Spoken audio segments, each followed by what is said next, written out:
Should I allow pets in my rental property? So over the years, I have developed a comprehensive opinion on this question, highly debated. Everyone has a different opinion. No one is right except for me. The answer is yes, you should allow pets in your rental property. Here's my recommended pet policy. Up to 2 pets, 30-pound limit, with a pet rent rather than a security deposit. Let's break it down.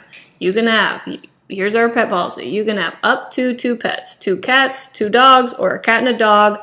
None of those pets can be over 30 pounds.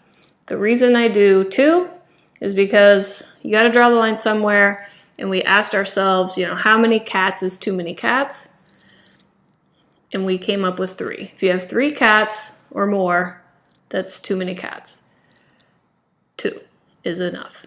The other talk on the weight limit. So rather than trying to do a breed restriction or anything like that, we just do the weight limit because it just gets rid of any of the, aggressive breeds, which people will debate you on. There's no such thing as an aggressive breed. Also, who cares? 30 pounds or less, okay? The smaller dogs, regardless of how well behaved the dog is, a smaller dog is gonna typically do less damage than a bigger dog, which again, people will argue a lot about, but the point is, I don't want aggressive breeds on my properties, and even if a little dog attacks you, you probably end up being fine.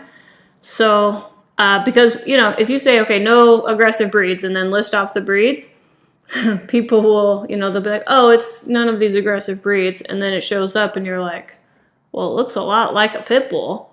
And they're like, no, he's only part pit bull. He's like 20% pit bull. Like, okay, how am I going to prove it? So it just becomes a big issue. So we just do the weight limit. Same with the pet rent, okay? Security deposit, people will do a standard security deposit, a damage deposit, and then a pet deposit. Well, now at move-in, you have to somehow differentiate the damage. This was from the tenant, and this damage was from the dog. And it's really hard to prove like who caused the stain on the carpet. Was it the dog or the tenant?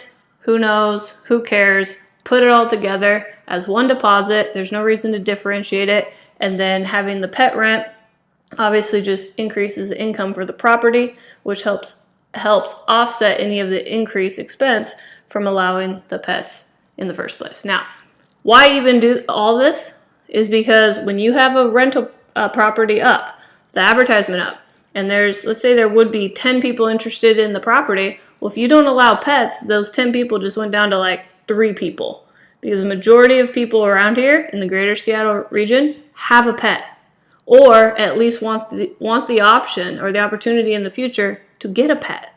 Okay, and I have a bunch of examples of people not coming or moving out, or like I had a guy living at a place. He had a girlfriend. His girlfriend had a dog. They were deciding to move in together, and they ended up moving into her apartment because her apartments allowed dogs, whereas ours did not, because that was the owner's policy. So there's a bunch of examples like that you're just going to have a wider tenant pool if you allow pets, obviously, right? So you'll have reduced vacancy, and then you'll also reduce vacancy because people with pets tend to stay longer than people without pets. It's harder to move when you have a pet.